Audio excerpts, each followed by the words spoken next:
E aí, tudo bem? Aqui quem fala é o professor Vitor Rizovas. A gente vai continuar a estudar comparativamente a América Espanhola e a América Portuguesa. Essa daqui é a segunda aula dessa comparação. Na primeira aula, a gente viu um pouco com mais de detalhe a América Espanhola. Percebeu que administrativamente a América Espanhola tinha os vice-reinos e os cabildos, né? Ou as capitanias e os cabildos. Também vimos que, economicamente, a América Espanhola tinha a mita e a encomenda como principais formas de trabalho. Além disso, a gente percebeu que na América Espanhola apareceram diversas riquezas como oportunidades para os espanhóis explorarem, desde o ouro, passando pela agricultura, a prata e a pecuária. Então, a América Espanhola ela tinha aquele contexto que a gente conversou na outra aula. Nessa aula aqui, a gente vai olhar um pouco mais atentamente para a América Portuguesa e vamos ver esse território que virá a ser o Brasil, como foi explorado. Vem comigo. Bom, características gerais do período colonial. É o seguinte, a gente precisa entender o que significa ser uma colônia. O que é ser uma colônia? Eu já falei um pouco disso lá na aula de América Espanhola. Colônia, né, é uma colônia, um território com o objetivo de produzir riqueza e enviá-la para a Europa. Não se pretendia acumular essa riqueza aqui. Então observa que tudo que a gente está falando, né, significa que vai ser para produzir uma riqueza e levar essa riqueza para a Espanha, levar essa riqueza para Portugal, principalmente, e a partir ou através desses países levar para o resto da Europa. Tudo bem? Então eu não quero manter a riqueza no Brasil, eu não quero manter a riqueza na América Espanhola, né? Nem na América Portuguesa, nem na América Espanhola. Por quê? Porque o desafio da colonização é justamente enriquecer a Europa e não enriquecer a América. Por causa disso, todas as escolhas econômicas e administrativas que a gente vai tomar vão ter isso como principal objetivo. Como drenar, como carregar essa riqueza toda para a Europa, né? Ou a maior parte dela para a Europa. O nosso objetivo é sempre a Europa e não a América. Tudo bem? Isso é muito importante a gente entender, porque várias decisões que vão ser tomadas aqui, que dizem respeito à América Portuguesa, ao que viria a ser o Brasil, a gente vai pensar, nossa, mas isso não está certo, nossa, mas isso não traz dinheiro para a população, nossa, mas e a condição de vida do escravo? Por que a gente não tem trabalho livre? São todas decisões que vão ser tomadas pensando no benefício da Europa e, portanto, no prejuízo da América. Tá bem? Tá claro? Por isso, por exemplo, a gente vai falar aqui no caso do Brasil de monocultura. O que é a monocultura? Monocultura é a produção de uma única cultura, de um único tipo de cultura, ou seja, né, a gente não vai produzir com diversidade, a gente vai produzir em enorme escala um único produto. Ah, Vitor, então as pessoas comiam só isso? Não. Uma coisa é o que a gente vai produzir comercialmente, uma coisa é o que a gente vai produzir para exportação. Outra coisa é o que a gente vai produzir para subsistência. Então, essa produção para subsistência é uma produção que a gente vai ter de diversos gêneros, né? A gente vai plantar muita coisa. Mas essa produção para subsistência é para a colônia comer, para a colônia se alimentar. Tá bom? Agora, quando eu falo de produção em grande escala, quando eu falo de produção para todos, aí não, aí é coisa diferente. Quando eu falo em produção em larga escala, para todos, aí eu vou falar de uma produção que é de um único tipo, de uma única cultura, que você já sabe qual é, que é a cana-de-açúcar nos primeiros anos, né? Então eu produzo um único tipo, que é a cana-de-açúcar, E essa cana-de-açúcar vai ser para exportação. Tá vendo? Monocultura, agroexportação. Por que agroexportação? Porque eu não quero produzir para a América, eu quero produzir para a Europa. Então, olha só, fornecimento de gêneros inexistentes na Europa, ou inexistentes ou valiosos na Europa, evidentemente, que tinha ouro. Né? Na Europa, a gente vai procurar extrair ouro aqui da América. Evidentemente que tinha peles, né, de animais na Europa e a gente vai produzir animais aqui para vender as peles e tal. Né? Então, inexistentes ou de alto valor na Europa. Então, essa situação vai fazer com que a Europa enriqueça e a América não enriqueça da mesma maneira. Por quê? Porque eu produzo uma única coisa aqui. E eu não quero que um produza, por exemplo, vou dar um exemplo, algodão aqui, ou lã aqui, e o outro pegue essa lã aqui na América e transforme essa lã em tecido. Não é isso que eu quero. Eu, Portugal, ou eu, Espanha, quero que a América produza, no nosso caso, no Brasil, açúcar, para que eu, Portugal, venda esse açúcar para algum país europeu, para que eu, Portugal, tenha maiores lucros com esse açúcar. Tá bom? Então a intenção nunca vai ser como fazer para que diferentes territórios do Brasil, para que diferentes territórios da América, né, na verdade, ou regiões do Brasil, possam se integrar. Escreva isso no seu caderninho. Integrar. Como assim integrar? Eu não quero que esses países, que essas regiões se integrem. Porque se elas se integrarem, ou seja, se elas começarem a se juntar e uma produz uma coisa, vende para outra, a outra vende para outra, a outra vende para outra, e começa a gerar uma economia, né, uma produção de riqueza, uma circulação de riquezas dentro da América, significa que essa riqueza que está dentro da América não está onde? Na Europa, onde eu quero que esteja. Entendeu o desafio? Então o nosso grande desafio aqui é, enquanto rei de Portugal, fazer com que a América produza essa riqueza e seja capaz de levar essa riqueza até a Europa. E aí, na Europa, essa riqueza vai circular e vai gerar mais riqueza. Tá bom? Por que eu tenho a palavrinha agro ali? Né? Eu estou falando de monocultura, um só gênero, agroexportação, porque a gente vai se dedicar basicamente aos produtos agrícolas. E aí eu estou falando mais especificamente do Brasil. Né? O Brasil vai demorar quase 200 anos para encontrar ouro, né? E um pouquinho de diamante. E essa produção de ouro, essa extração de ouro não muda a realidade do Brasil, que vai ser de um país exportador de gêneros agrícolas, por isso o agro, né? Gêneros agrícolas, sobretudo o açúcar, no finzinho do período colonial o café, né? Mas também um pouco de fumo, né? O tabaco, mas também um pouco de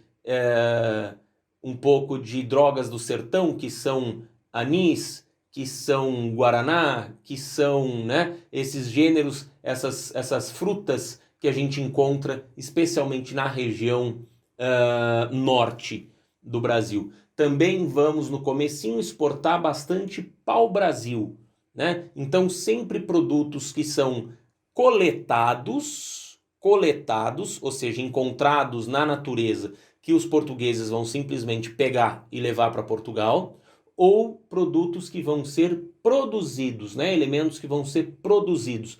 Por exemplo, o açúcar, que vai ser plantado, depois a cana, né? A cana é plantada, depois ela é colhida, daí ela é processada e daí ela é exportada. Tudo bem? Certo? E como que isso se dá? Isso se dá através de um latifúndio. Então eu pego uma grande fazenda, uma única fazenda, né? E dentro dessa única e enorme fazenda, a gente a gente produz o que a gente quiser. Então, o que significa um latifúndio? Significa uma fazenda imensa, uma fazenda muito grande. Essa fazenda muito grande é uma maneira da gente também concentrar a riqueza. Por que concentrar a riqueza? Porque eu não quero, lembra que eu disse isso no comecinho? Eu não quero que tenha muita riqueza circulando pelo Brasil, pela América. Então eu não quero que várias pessoas tenham dinheiro aqui na América. Tenham dinheiro, eu quero dizer, tenham riqueza aqui na América. Então eu vou trazer algumas pessoas e vou dar muita riqueza para essas algumas pessoas. E essas algumas pessoas vão pagar os impostos e vão direcionar a riqueza lá para a Europa. Então eu vou trabalhar com a grande propriedade, com o latifúndio. Então uma pessoa com uma enorme quantidade de terra e diversas pessoas com enormes quantidades de terra, essas sim vão explorar o território, vão produzir, né, e vão ser fiscalizadas mais facilmente pelos fiscais, né, aqui do Brasil, que vão ser no começo ouvidor-mor, provedor-mor, capitão-geral, governador-geral, né, essas pessoas que a gente vai ver como que é o sistema administrativo. Mas então, em lugar de eu favorecer a vinda de várias pessoas para cada um delas ter uma quantidade de riqueza, eu faço com que venham para a América Portuguesa, o que será depois o Brasil, venham poucas pessoas com enormes propriedades de terra que vão produzir nessas enormes propriedades de terra. Mas vão produzir como? Aí é que tá. Aqui na América Portuguesa a gente vai produzir com o escravismo. Com o escravismo. O que quer dizer escravismo? Quer dizer que a minha mão de obra, ou seja, a maneira como as pessoas trabalham, é sob a forma da escravidão. Então eu tenho uma pessoa que é minha escrava. Eu tenho pessoas que são escravizadas por mim. E quando eu digo que eu tenho pessoas escravizadas por mim, é uma coisa absolutamente assustadora, absolutamente pavorosa, né? Mas eu estou dizendo que essas pessoas pertencem a mim. Eu as comprei. Olha que coisa horrorosa. Eu as comprei e posso fazer delas o que eu quiser. É muito assustador pensar isso, porque imagina se você é a pessoa escravizada. Acho que você não gostaria de ser uma pessoa escravizada, que não tem o direito de sonhar, que não tem o direito de ser livre, não tem o direito de trabalhar com o que quer, da forma como quer, não tem o direito de constituir família com quem você quiser. Então, uma pessoa escravizada é uma forma de trabalho bastante horrorosa, né? Mas a gente vai conversar sobre isso um pouquinho mais para frente, tá? A gente vai conversar um pouquinho mais para frente sobre isso, vamos entender como é que são essas relações. O escravismo vai substituir a escravidão esporádica dos indígenas. Por que é uma escravidão esporádica dos indígenas? Porque no começo tem aquela história, né? Chegaram os europeus, os portugueses aqui na América Portuguesa, vão olhar os indígenas e vão dizer, nossa, são os indígenas, eles não têm comércio, eles não têm moeda, eles não têm a noção de acumulação de riqueza, né? Eles produzem o suficiente para viver pelos próximos dias e estão constantemente produzindo, portanto, mas eles não têm a noção de que é possível acumular riqueza, né? E que existe uma certa riqueza para ser acumulada. Para o indígena essa ideia é muito estranha, é muito diferente. Vocês já estudaram isso, né? Então, quando a gente fala dessa relação como uma escravidão esporádica, é porque de vez em quando você conseguia fazer escambo, né? Conseguia fazer trocas com os indígenas, mas outras vezes não. Você escravizava e pronto, botava para trabalhar ali, né? E ali depois a tribo morria, ou depois que você recolhia todo o pau-brasil de uma certa região, você se desfazia dos indígenas.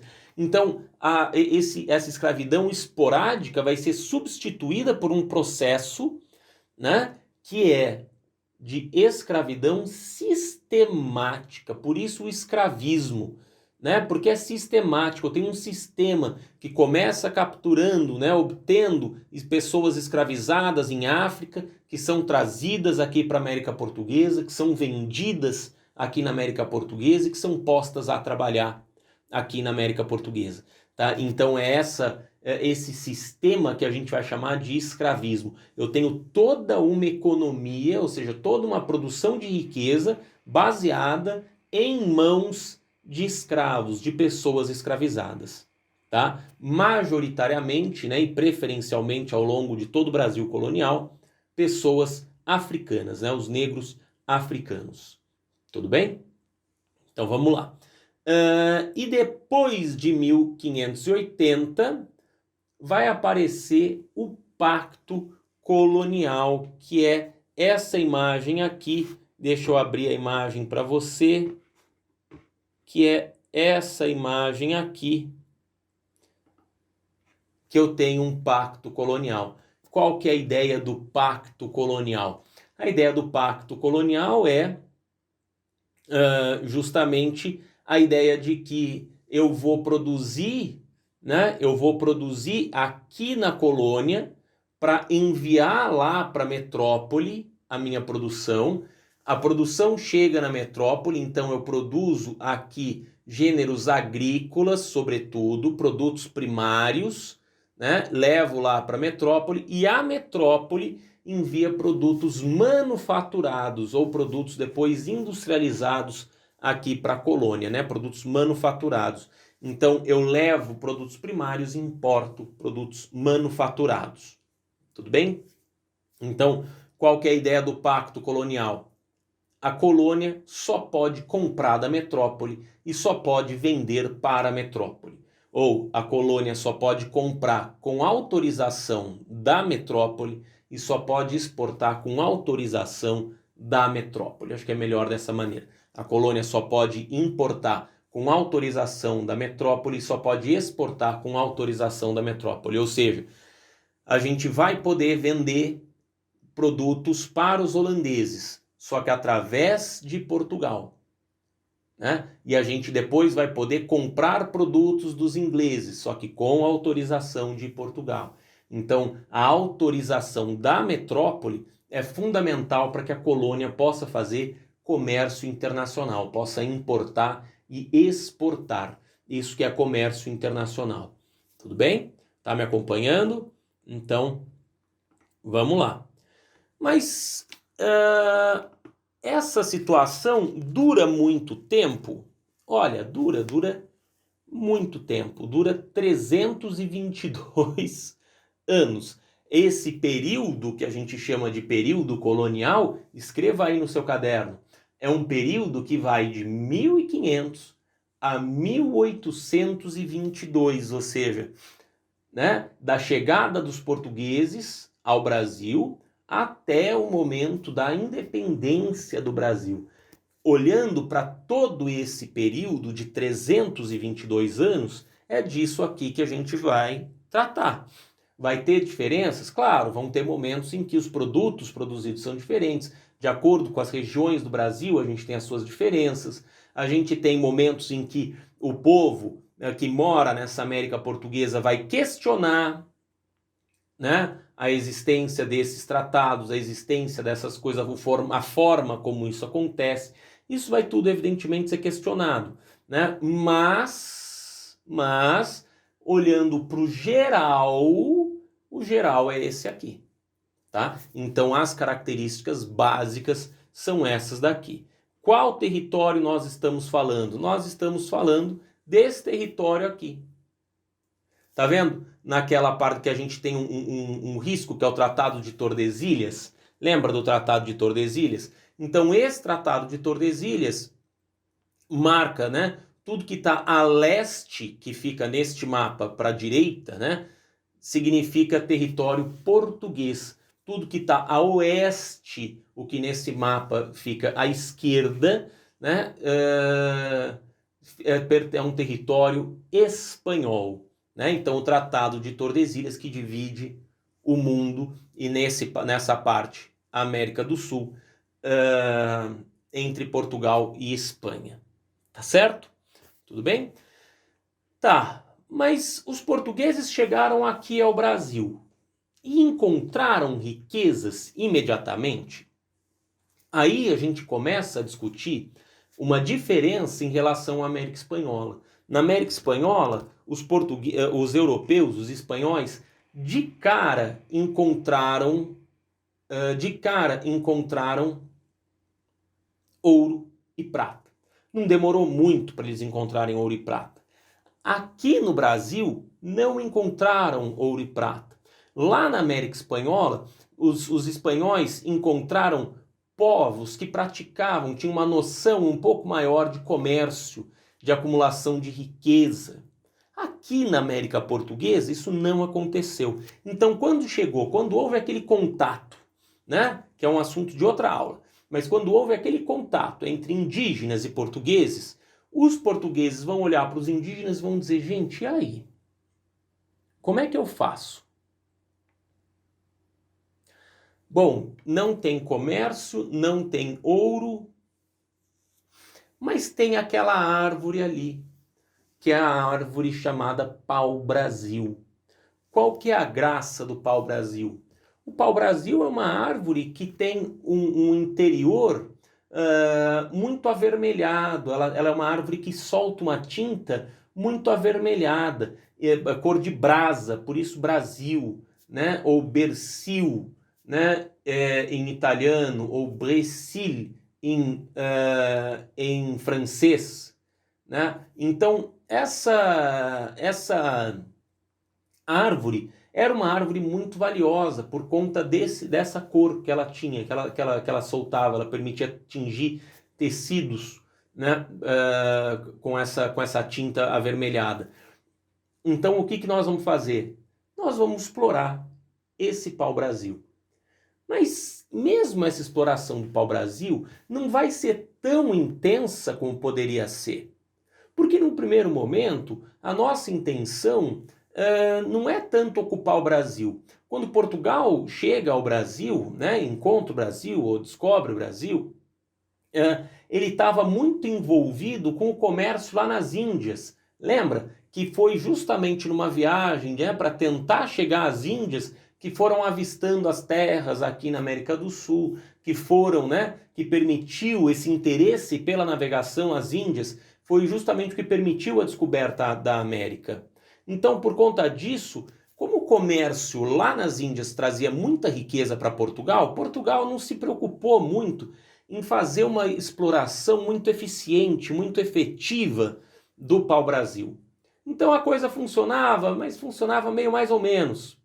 Por que funcionava meio mais ou menos? Porque o interesse português era outro, era lá nas Índias. Então não vou olhar isso aqui com muita atenção, não. Vou deixar isso daqui meio que para lá. Então essa exploração do pau-brasil, ela é uma exploração mais ou menos capenga. Né? Não é uma coisa assim, não, vamos plantar árvores de pau-brasil para depois colher, vamos cortar daqui primeiro para depois cortar de lá. Não, ficou uma coisa meio jogada. Né? Então, como que era produzido o pau-brasil? O pau-brasil não era produzido. O pau-brasil foi explorado do que a gente chama de maneira predatória. Escreva aí no seu caderninho, exploração predatória. Predatória. Por que é predatória? Porque eu não estou preocupado em como que eu vou replantar o pau-brasil, em como eu vou fazer para reflorestar a área desmatada. Então eu vou derrubar uma boa parte da floresta, né? Mas eu não vou me preocupar em replantar essa floresta. Por isso que a floresta vai diminuindo. Né? O pau-brasil que ficava na Mata Atlântica, ele vai diminuindo cada vez mais. Né? E à medida que ele vai diminuindo, não só ele, mas toda a Mata Atlântica vai diminuindo, porque a gente vai derrubando um monte de árvore que nos interessam.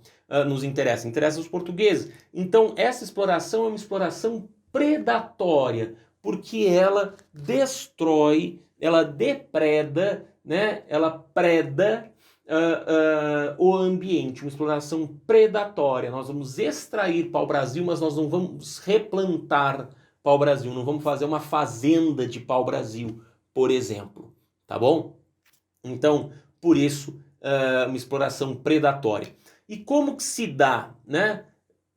Nômade. Por que é nômade? Porque é predatória. Então eu chego numa praia, olho ali, ó, tem pau-brasil aqui, vamos recolher. Daí a gente pega o pau-brasil daqui, vai para outra praia, tem pau-brasil ali, a gente pega, tem ali e pega. Então a gente vai predando, né? À medida em que a gente vai percorrendo o litoral e vai encontrando o pau-brasil, a gente vai extraindo, né, esse recurso da natureza sem se preocupar em repor, tá? Por isso é predatória, o que faz com que seja nômade também, porque eu recolho de uma região e vou para outra, recolho de uma região e vou para outra, recolho e vou para outra. Então isso é nômade, tudo bem? Quem trabalhava com isso? O indígena.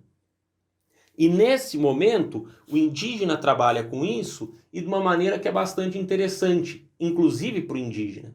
Porque normalmente o indígena vai olhar para o português e vai pensar, interessante, interessante, porque eu posso fazer troca com esse português. E que tipo de troca? Troca. Eu entrego para o português o pau-brasil, que tem um monte aí, não me interessa, e pego do português o que me interessa. O que é? Machado de metal, é tesoura, é espelho, né? São utensílios de ferro. Então, um monte de coisa que o indígena não tinha, ele vai obter através dessa troca com o pau-brasil. Então, não acha, a gente chama de quinquilharias. Mas o que são quinquilharias? São coisas que para os portugueses não tem tanto valor, mas para os indígenas tem um valor impressionante. Porque experimenta derrubar uma árvore como o pau-brasil, que tem um tronco consistente e grosso, com um machado de pedra. Dá muito mais trabalho.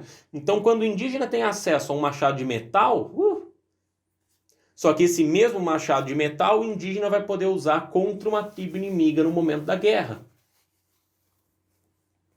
Entende? Então,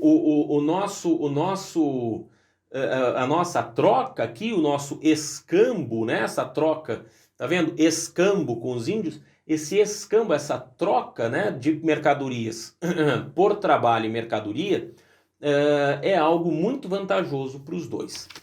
É tão interessante isso para os portugueses, que até espanhóis e ingleses começam a vir para o Brasil. Além de espanhóis, ingleses e franceses. Os franceses, os espanhóis, os ingleses, eles estão muito de olho no que está acontecendo por aqui com atividades de piratas. É muito interessante pensar que o Brasil passa a ser atacado por esses piratas, por esses países que não são do interesse, claro, de Portugal.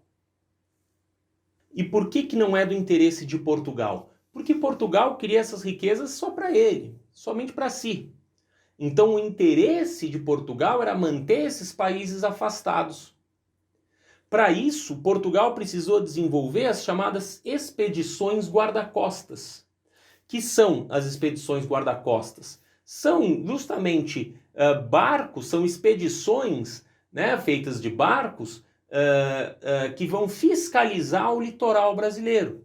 Então todo esse litoral aqui a gente vai precisar, olha só, todo esse litoral aqui a gente vai precisar fiscalizar de barco. Mas como é que eu fiscalizo um território tão grande? Hoje a gente teria aviões, a gente teria satélites, a gente teria radar, a gente teria um monte de coisa. Mas naquele momento não é possível. Naquele momento a gente tem luneta. Então imagina você pegar um barquinho, ou que seja um conjunto de barquinhos, né, um conjunto de caravelas ou outras naus, e percorrer o litoral brasileiro vendo se tem algum espanhol, algum francês ou algum inglês pronto para atacar o litoral brasileiro. É claro que é um esforço bastante inútil, né? É claro que é um esforço que não vai levar muito longe. E por que não leva muito longe? Porque a gente não consegue simplesmente fiscalizar um território tão gigantesco. Esse território tão gigantesco é um território que é difícil de ser fiscalizado. Então, quando você está chegando num lugar, né, o cara pode estar no outro. Às vezes está a 200 quilômetros de distância um barco do outro e você não tem como saber. Às vezes está a 50 quilômetros de distância e você não tem como saber. Por que não tem como saber? Porque eu não consigo enxergar muito longe, eu consigo enxergar com o olho nu, consigo enxergar com uma luneta, no máximo. Então é muito complicado a gente fazer essa associação, né, de encontrar um barco inimigo por um barco das expedições guarda-costas. Tudo bem? Porque você dependia de encontrar outro barco a olho nu. E isso é muito difícil. Então, por isso que é um fracasso. Por isso que é muito difícil. Agora, por que em algum momento Portugal decidiu então explorar o Brasil, se o Brasil era uma coisa assim, aparentemente tão sem riquezas para Portugal? A questão é que Portugal começou a perceber o seguinte. Primeiro, um monte de países interessados nessa região que Portugal não estava tão interessado a princípio. Então esse é um ponto. Um outro ponto é o trato asiático. O que é trato? Trato é comércio. Escreva aí no seu caderninho. Trato é comércio. Então o trato asiático, ou seja, o comércio com a Ásia, o trato asiático, o comércio com a Ásia, começa a entrar em declínio.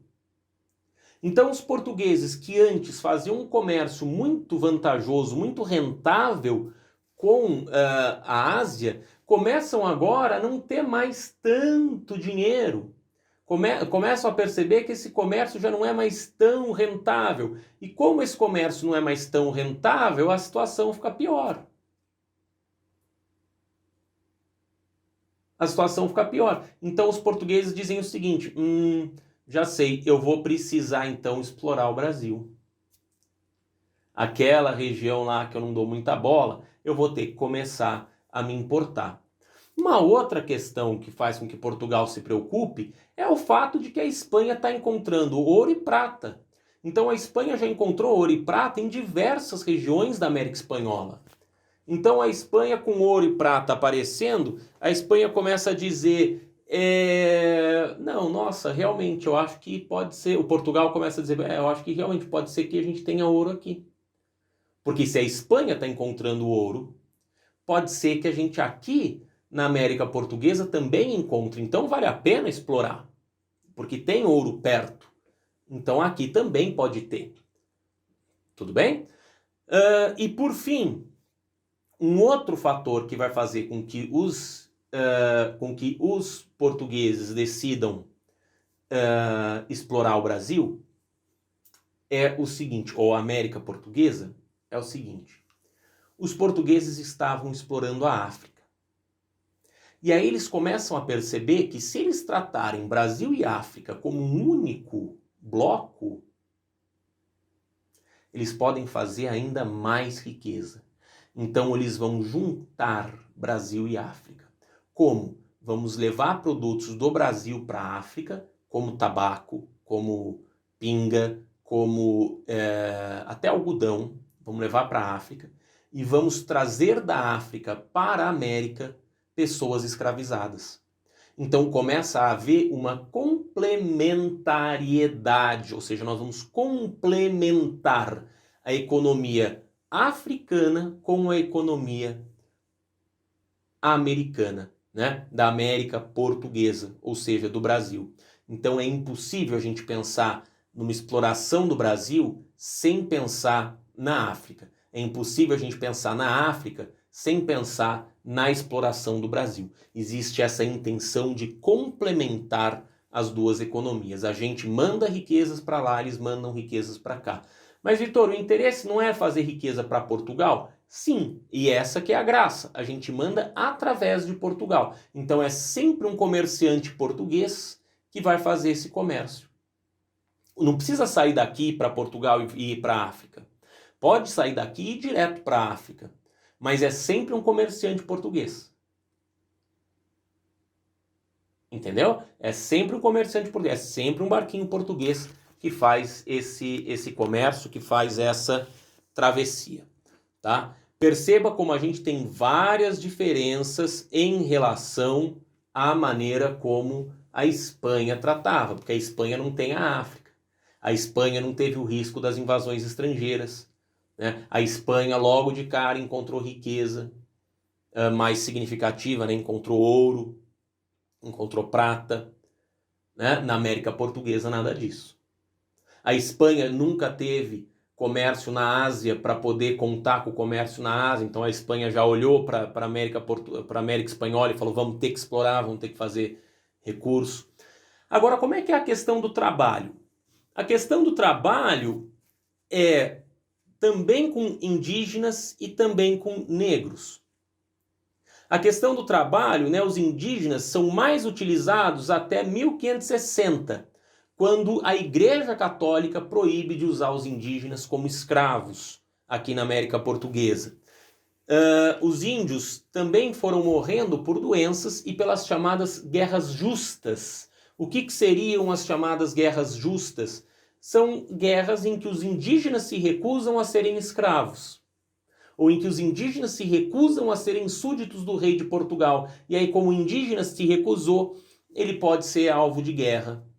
Perceba que é chamar de guerra justa uma guerra que na verdade não é justa. Todo ser humano tem o direito de ser livre, né? E aí os portugueses vão usar esse pretexto para dizer, não, os indígenas estão sendo alvo de guerra porque eles não reconhecem a soberania a soberania do rei de Portugal, como se devessem reconhecer. Os negros africanos, preferencialmente utilizados a partir de 1560, mão de obra básica no Brasil. Por quê? Porque é uma fonte de lucro para Portugal. Lembra? A complementariedade.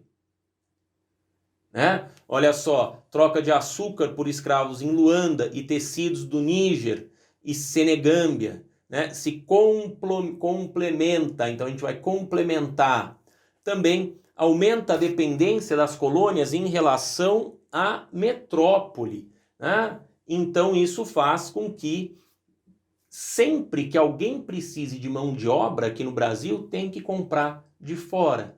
E isso faz com que Portugal tenha mais controle, porque se eu sei quantas pessoas trabalham para você, eu consigo ter uma ideia de quanto dinheiro você tem. Eu consigo ter uma ideia de quanto você produz. Se você disser, na minha casa trabalham 10 pessoas, eu tenho uma pessoa para cuidar da piscina, uma pessoa para cozinhar, uma pessoa para cuidar do jardim, uma pessoa... Eu vou dizer, nossa, é uma casa muito grande. Agora, se é uma casa que ninguém trabalha, é um outro tipo de casa. Tudo bem? Sim, entendem a relação? Então, sempre que eu preciso comprar escravos, né, o Portugal consegue saber mais ou menos quantas pessoas trabalham para mim, e aí consegue saber mais ou menos como é que é a minha produção de riqueza, como é que é a minha riqueza. Tudo bem? Então, aumenta a dependência das colônias em relação à metrópole, complementa a economia e, por fim, também aumenta a receita do clero, através da chamada taxa de batismo. Qual que é a ideia da taxa de batismo? A taxa de batismo é aquela taxa para você batizar o escravo, porque você tinha que mesmo que escravizando esse escravo precisava ter um nome cristão e, portanto, precisava ser batizado nos padrões do cristianismo.